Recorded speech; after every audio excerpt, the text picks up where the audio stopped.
OGT, Social Studies, Session 1. First thing I want to do today is introduce you to just some of the paperwork that's going to help you along with your study time. And if you can't make it to the sessions, I encourage you to go over this stuff because it's going to make it a lot easier for you with the OGT test. Most of it is not necessarily what you know, but how you take the test. And I will be going over in future sessions how to make test taking easier and how to read the test better. So today I'm going to give you a cheat sheet of some of the things you need to study, and I'm going to give you some information of what you're going to find on the test and how to study those and break it down so you're going to remember it easier. So the first one, and you're going to find this on the website, I think it's already up there, but Miss Jessica is going to put it up there, is some OGT tips. And you're going to find information. They want you to know information about research. What are credible or reliable sources? And how do you support or refute a thesis? Meaning, how do you say that this is yes, this gives more information about the thesis or the thing I'm trying to prove, or this is what says that this thing is not true. They want to know all the answers. You're going to get 2 points when you give a written response. They will give you points if you just restate the question, so that part's important. They'll give you 4 points. They need you to answer all the questions. And when I go over the questions on the test, I'm going to show you how to make sure you answer all those questions. There's always 2 parts to a question when there's a response, if there's a 4-part question. So you need to make sure you describe everything. There's typically many questions about industrialization. You need to learn how to break down those words. What's industrial mean? It has to do with industry. So what does it mean to industrialize? There's a lot of stuff about imperialism, or how did nations get stronger, and what does that mean, and where did it happen, and how did it happen, and what does that have to do with us? They want to know about World War I and World War II and the peace treaties, what countries were involved, and I'm going to help you break that down and how to remember who was involved with it. And again, they want to know what it has to do with us and how did it affect our politics. There's multiple questions on every test about different types of government and what's that got to do with us. I won't go into how it affects us with our new president because that would go into politics. The Cold War. Many of you don't know anything about the Cold War, and that's because there wasn't a whole lot delved into because I don't know why.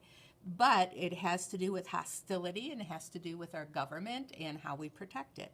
So we'll be going over all those wars. Again, democracy and dictatorship goes into types of government. They want to know about enlightenment. There's multiple questions about that. How did we get enlightened, or how did we start searching for knowledge? And what are our natural rights? What are our government rights? What is a social contract? So these are all little information. And those of you with computers, and all of you in digital have them, can Google this information and get little bits of more information about it, along with what's given on the test. I'm going to find out if I can post the tests because that's a lot of information, but you can always pick it up in the main office because I have copies of the practice test. The other part is type of economic systems. So we have governmental systems and we have economic systems. What's a traditional economy, a market economy, a command economy, mixed economies, and then they go into depth about the U.S. economy. Amendments. I have an entire sheet about all the amendments.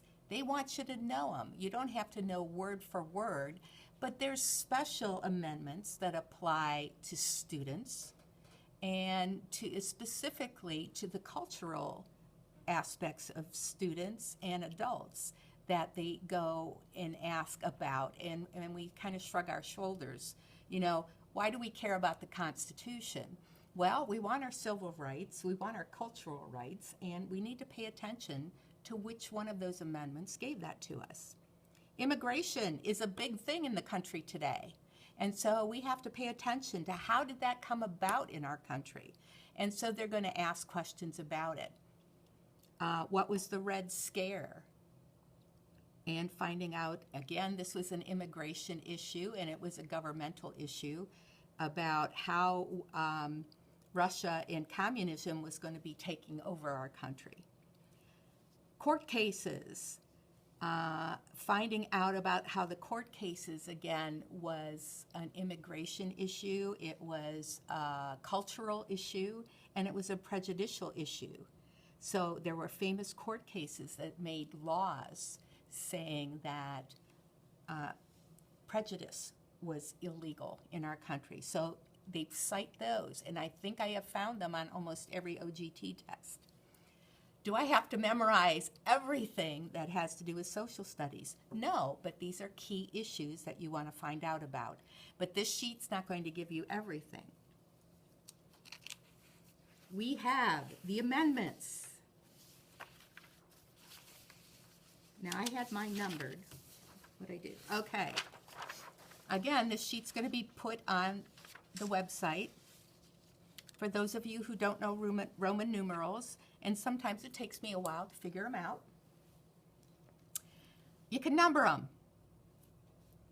So, First Amendment, and this was that social contract and natural rights, freedom of religion, speech, and press. It doesn't mean I can write unlawful things, but it gives me the right to say what I want, unless, not harmful stuff. Right to press. That means I can print stuff as long as it's not libelous, and I have to be honest about. But I have the freedom to religion.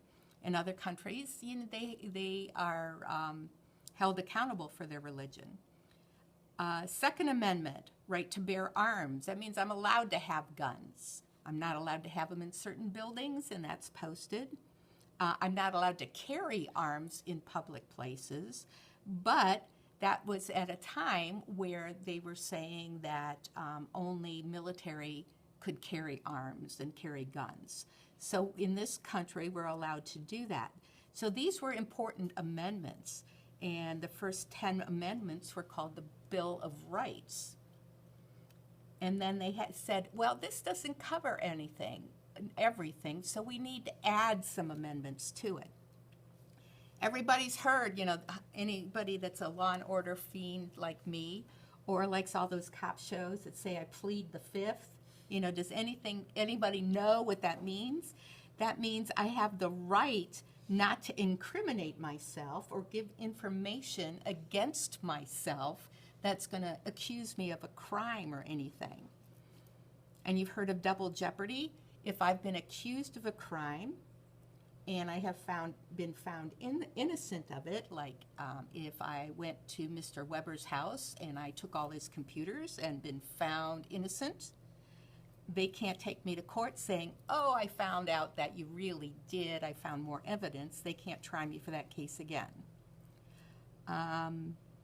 Amendment 3, back in the old days, they used to force you, the British soldiers, they used to force you to take them in. You had to feed them, you had to clean up after them, and you had to take them into your house. They're saying now that's illegal. Amendment 4 was search and seizure. They could walk into your house anytime they want and flip everything over and take whatever they wanted. That's why they had, got a warrant.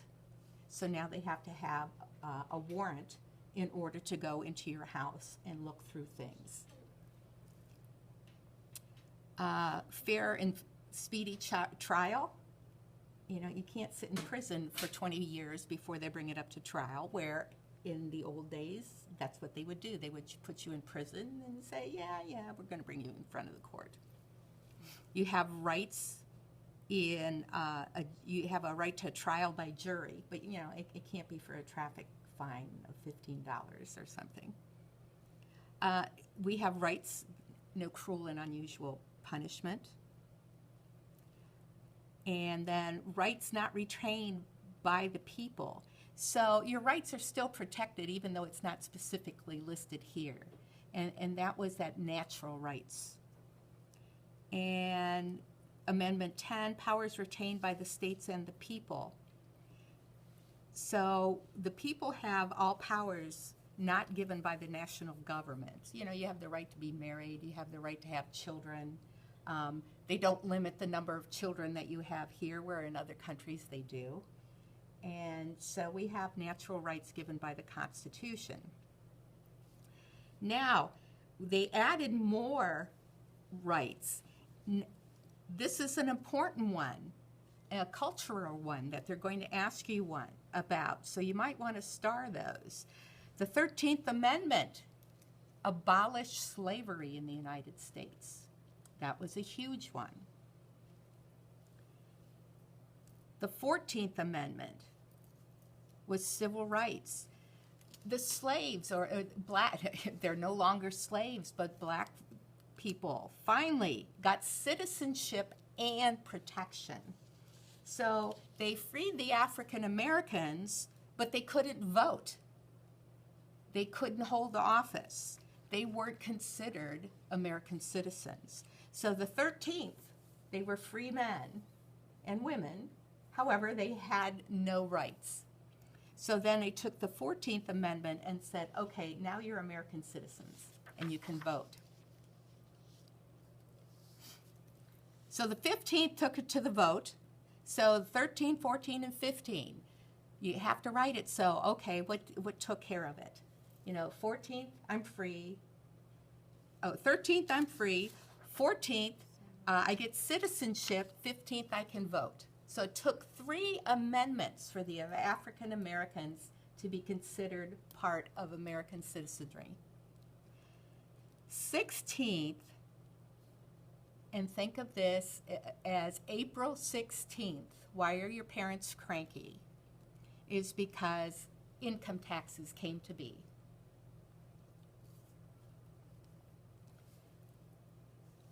The 18th Amendment. When you're 18, oh, well, this was back in my day. When you were 18, you were able to drink. But the 18th Amendment was prohibition.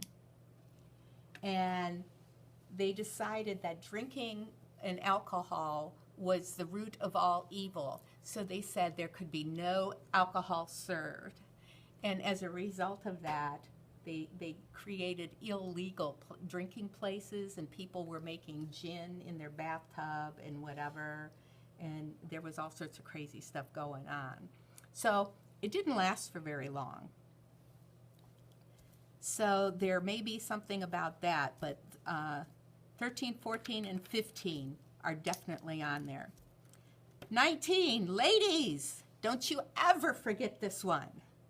Women got the right to vote.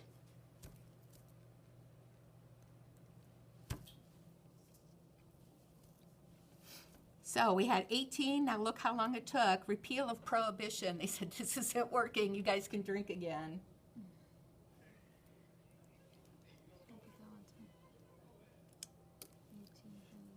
So, now look how important this voting stuff is. So 15 African Americans got the right to vote, 19 women got the right to vote, and then 26 18-year-olds got to right to vote.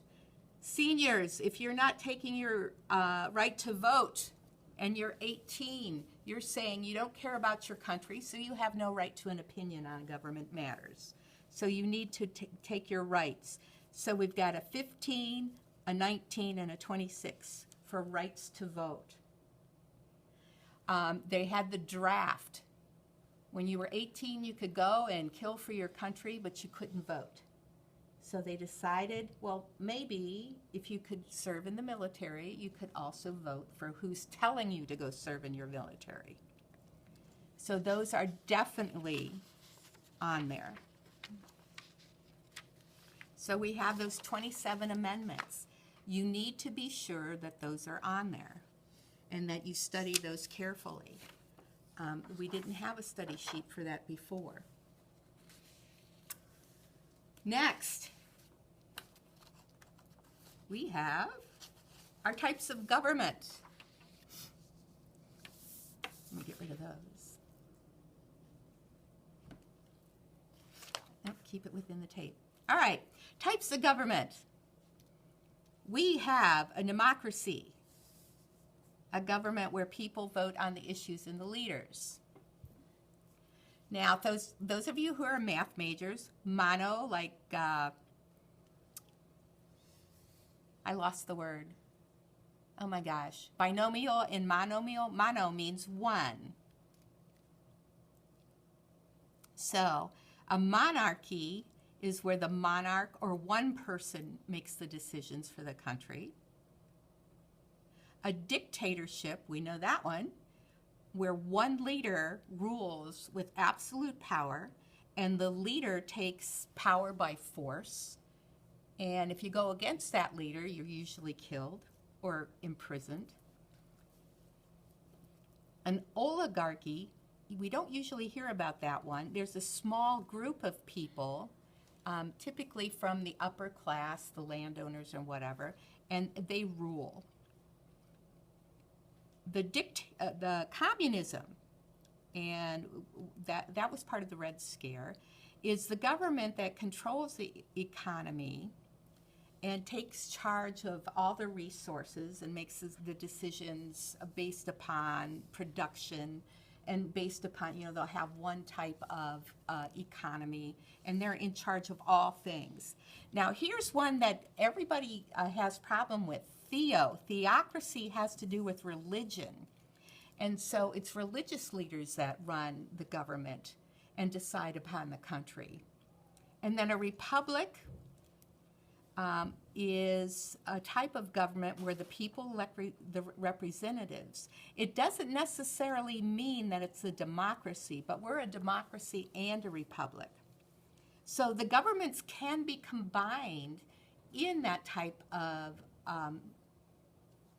country, and it doesn't have to necessarily be one. So it can be confusing. So you have to be careful when you read this stuff. But these are the types of things you're going to be running into. So you want to make sure you study the right stuff and that you're familiar with them. It's multiple choice, but you're going to have some kind of keyword to remind yourself of which is which. Now, this is a lot of paperwork to go over in one session. So keep a notebook and figure out keywords. Make flashcards for these, or however you study best. If it's better by listening to it, I recommend you write it, you listen to it, you say it out loud, because those are the ways we all learn best. Some of us are auditory, some of us are visual, and some of us are kinesthetic, or by touching stuff and doing flashcards. But we all learn best some way. I had a student learning at the last session, and they found out by reading the test out loud to themselves, they scored and they passed the test. And they didn't know that they learned that way. So I encourage you to attend the session, read the session, and listen to it a couple times if that's how you learn best. So next time we're going to go over one of the tests themselves, and I'm going to show you some tricks as to how to read better and how to test better. Thanks for attending.